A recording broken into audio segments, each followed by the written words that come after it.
This is Billy with yournewdoor.com, and today I wanted to talk to you a little bit about weather stripping and door sweeps. Door sweeps come by many different names out in the outside world. We call them door sweeps, door bottoms. Some people may call them the little rubber thingy on the bottom of your door. We get calls like that. Hey, the little rubber thingy's come off the bottom of my door, what do I do? A lot of times you just need to call us out so we can take a look, but this is what a door sweep looks like.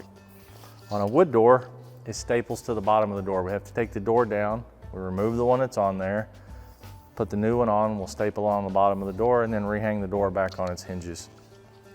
It's a very important component.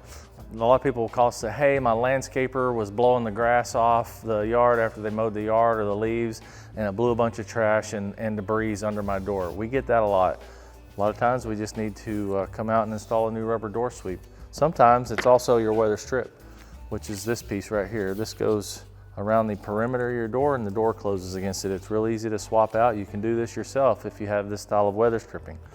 Some people though, especially in Dallas, they have this copper flashing weather stripping around the door frame, and your door frame is not compatible with this type of weather stripping.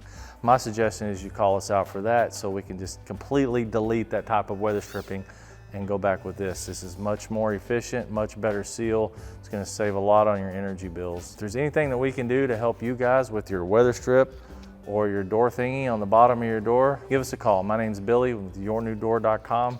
If you like this type of content, click like and subscribe, and we'll keep it coming.